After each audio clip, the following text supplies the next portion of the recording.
चिकित्सा संस्थानों में संविधान को पढ़ाना चाहिए था, गवर्नमेंट को पढ़ाना चाहिए था, संवैधानिक पदों पर बैठे लोगों को संविधान के बारे में जागरूक करना चाहिए था, लेकिन उन्होंने नहीं किया।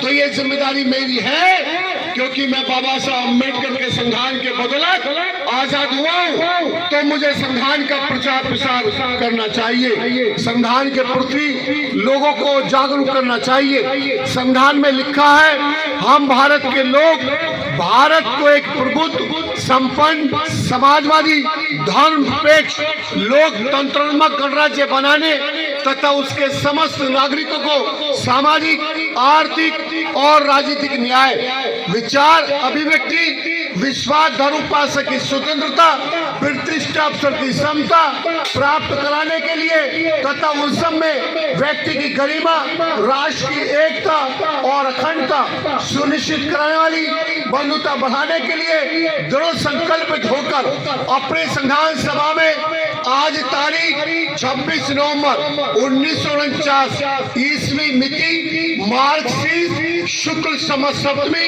2024 को ऐतक द्वारा इस संविधान को अंगीकृत, अधिनियमित और आत्मर्पित करते हैं। ये भारत के संविधान की उद्देशिका है, ये प्रेमबल है, ये भारत के संविधान की मूल भावना है। इस संविधान की मूल भावना पर एक शब्द पे भी आज तक संसद में बैठी सरकारों ने बहस नहीं की, एक भी शब्द पर। किस पे बहस होती है? मंदिर वहीं बनाएंगे, मस्जिद वहीं बनाएंगे, रामलला लाएंगे, वंदे मातरम बोलेंगे।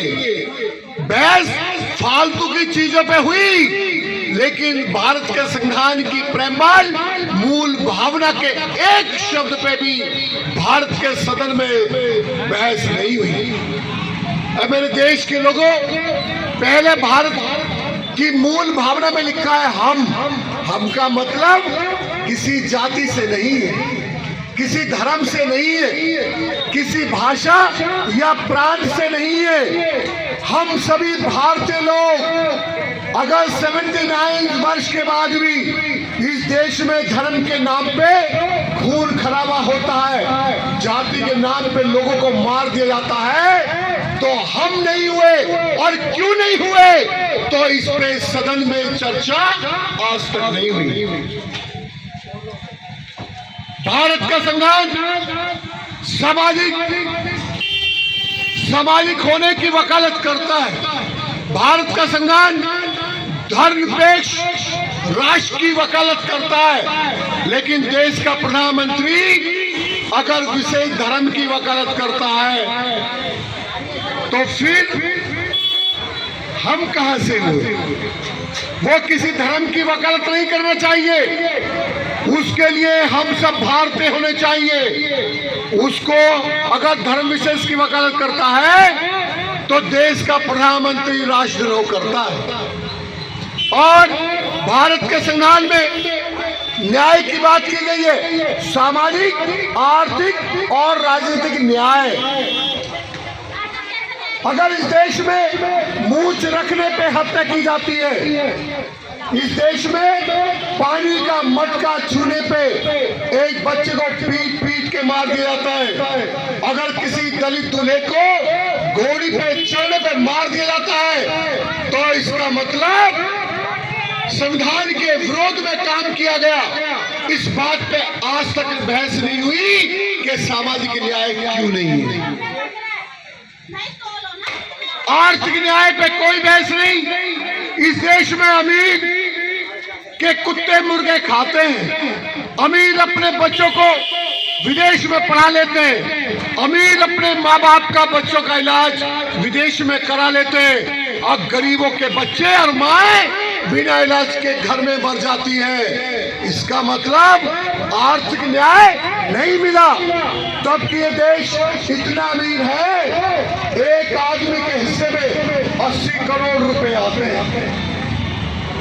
ये 80 करोड़ रुपए के मालिक, ये 80 करोड़ रुपए की मेरी मालिक बहनें, ये अपने गुजारे के लिए फुट बात पे अपने बच्चों के लिए अगर ये अन्न जुटाने के लिए मजबूर हैं तो इसमें देश की सरकारें जिम्मेदार हैं। आर्थिक न्याय नहीं मिला इस देश में और राजनीतिक न्याय मिला। अगर ये वोट की बराबरी नहीं होती तो अमीर लोग तुम्हारे पैर नहीं पकड़ते। अमीर लोग जो एसी में हगते हैं, एसी में खाते हैं, एसी में सोते हैं और एसी गाड़ी में चलते हैं, ये चुनाव के दिन आके तुम्हारे पैर नहीं पकड़ते और तुम्हें लड्डू जलेबी साड़ी कंबल नहीं बांटते, तुम्हें मुर्गा नहीं खिलाते।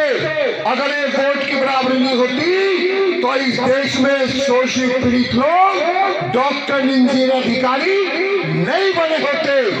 ये वोट की बदौलत है जो इस देश में आपको थोड़ा बहुत अधिकार मिला है।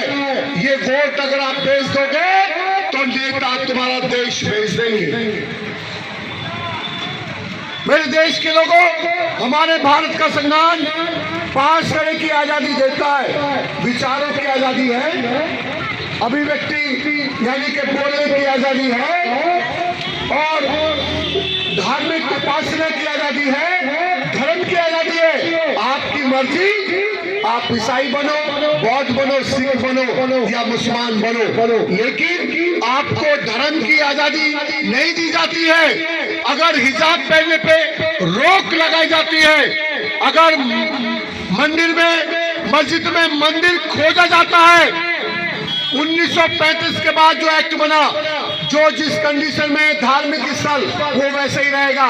लेकिन निकम्मे लोग अगर मस्जिद में मंदिर खोज रहे हैं तो धार्मिक आजादी नहीं है और उन पे गवर्नमेंट कोई लगाम नहीं लगाती।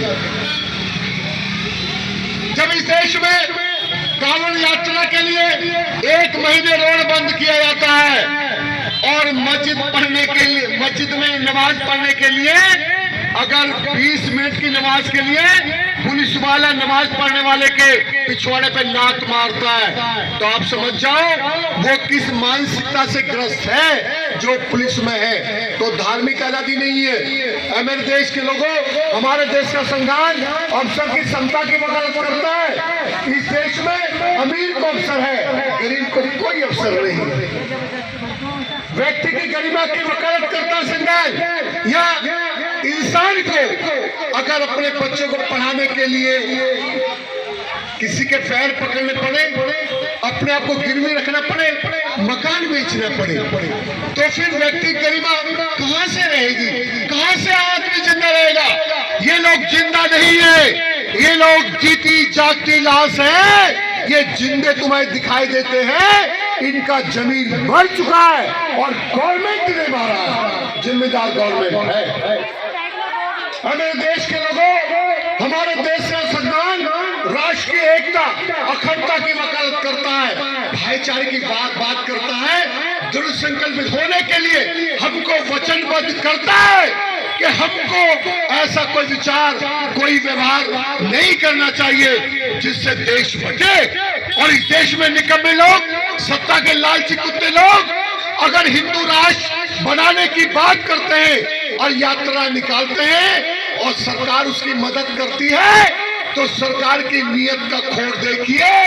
इस देश में हिंदू राष्ट्र की बात करके ये भड़वे सत्ता में आना चाहते हैं, जबकि ये लोग हिंदू मुसलमान के आधार पे देश को बांट रहे हैं। उन्हीं के हाथों में भारत का संविधान है। मैं इस देश के शोषित पीड़ित लोगों को जागरूक करना चाहता हूं।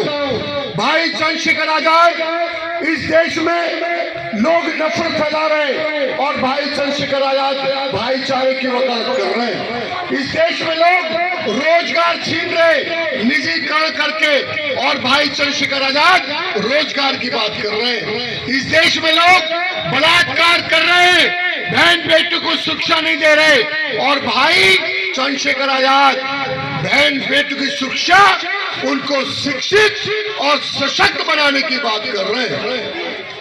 इस देश में लोग धार्मिक उन्माद पैदा करके देशवासियों को लड़ा के, डरा के खाते हैं, धमका के खाते हैं, बांट के खाते हैं, लूट के खाते हैं। पत्थर में भगवान बताते हैं, इंसान को नीच बताते हैं। वही नीच है इस देश में जो डरा के खाए, धमका के खाए, लूट के खाए, बांट के खाए, बहका के खाए, जो लड्डू जलेबी साड़ी कम्बल शराब बांटे, यही नीच है इस देश में। ऐ मेरे देश के लोगों, इन नीच लोगों को तुम्हें सत्ता से बेदखल करना होगा। अगर आप इन नीच लोगों की खिलाफत नहीं करते हो तो आप अम्बेडकरवादी नहीं हो। अगर आप जुल्म के खिलाफ बोलते नहीं हो तो आप अम्बेडकरवादी नहीं हो। अगर आप बहन बेटी की शिक्षा के लिए खड़े नहीं हो सकते तो आप अम्बेडकरवादी नहीं हो। ये फिर बाबा साहब का नाम लेना, मूर्ति लगाना, ये ढोंग है। फिर ये ढोंग आपको बंद कर देना चाहिए, या फिर बाबा साहब के संविधान को बचाने के लिए आपको काम करना चाहिए। अगर ये काम करोगे तो आप सत्ता की सबसे बड़ी पंचायत के मालिक बनोगे और देश का संविधान आपके हाथों में होगा। और देश का संविधान आपके हाथों में होगा तभी तो इस देश में भाईचारा होगा।